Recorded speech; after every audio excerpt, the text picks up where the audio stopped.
What up, K-Rugs, the Sober Dog, coming at ya. The Benzo boom. The Benzo boom is taking over. That's what we're gonna talk about today. Let's get into it. But before I get started, Soberdogs doesn't promote or condone any drug use. These videos are for informative, educational purposes only. All right? If you have an addiction, please seek professional medical help. And if you like Soberdogs video and content, hit that subscribe. I'd really appreciate it. Check us out on all the other social media. Yeah, we're all over. Soberdogs. Benzos, benzodiazepines, prescription drugs that the doctors prescribe, which in my opinion is already a huge epidemic in this country and only going to get worse because of how easy they are to get. But if you don't know what benzos are, the main ones being Xanax, Valium, Klonopin, Ativan. They're all the class of drugs, benzodiazepines. That's why people call them benzos.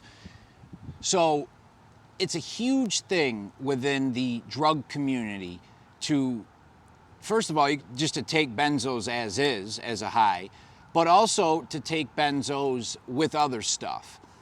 Why? Because, so, as we all know, 1 + 1 = 2, I think. With certain drugs, 1 + 1 doesn't equal 2. I know. Mind blown. Just broke the laws of mathematics. No, but what ends up happening is what they call drug synergy.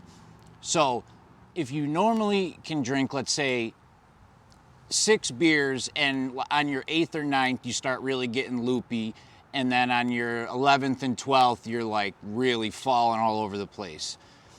If you now take 3 benzos and start drinking beers, what ends up happening is when both the drugs meet in your system and they both hit the brain, the receptors, the body, they don't just add on top of each other. One drug and one drug is 2 drugs.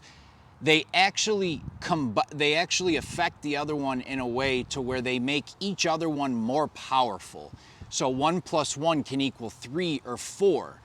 So that same person takes 2 benzos and now they're on their 2nd or 3rd beer and they are falling all over like a crazy person because the benzos made the alcohol hit the system way harder and the alcohol made the benzos hit way harder. This is a very common thing with heroin and benzos or any opioids and benzos.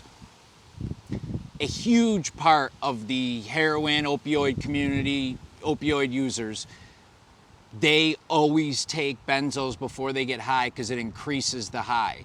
Another little example is when we used to do it, if we didn't have a lot of money, but we could get benzos, I know that I could do 6 or 7 bags of this guy's dope and I would be high.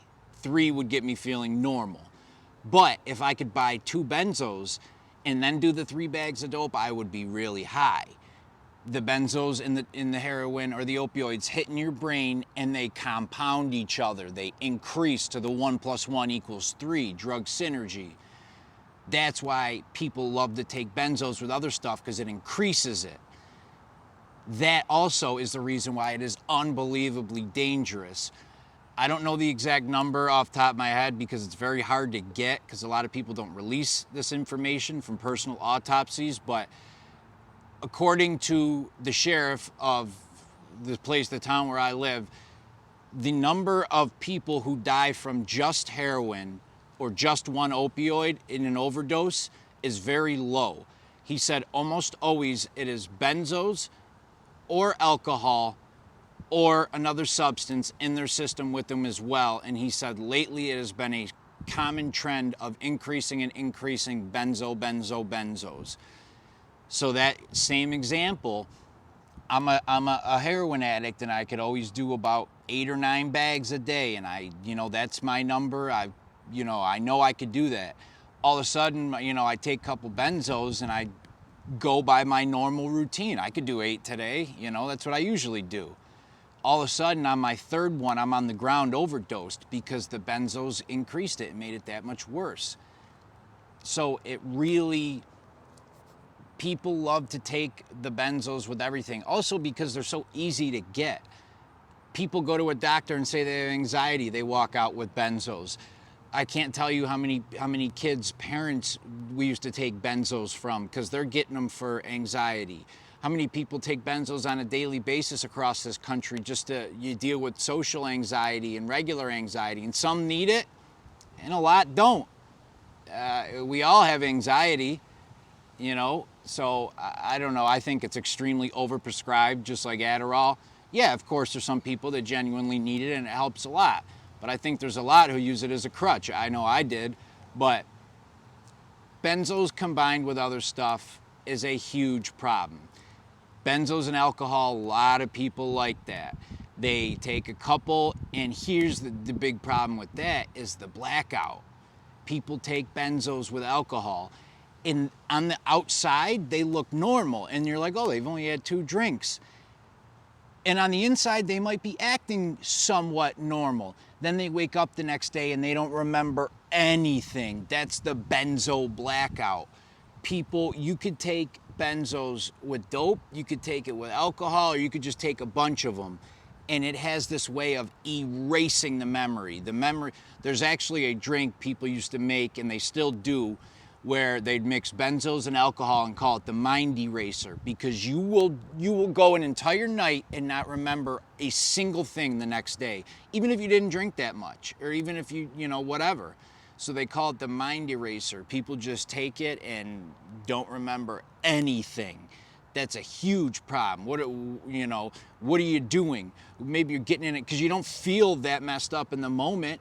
Maybe you're getting in a car, maybe you're driving, maybe you're sleeping with people you don't want to sleep with, being taken advantage of, abused, maybe you get robbed, maybe you get assaulted.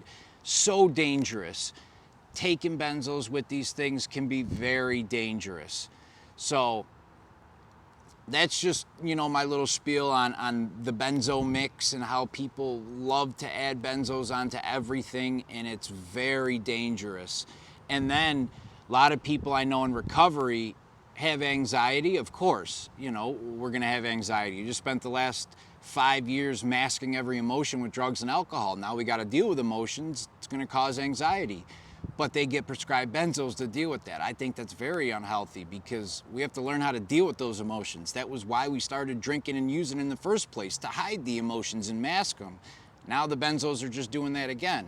But that's a different video. All right, K. Ruggs, the Sober Dog, and I'm out. See ya.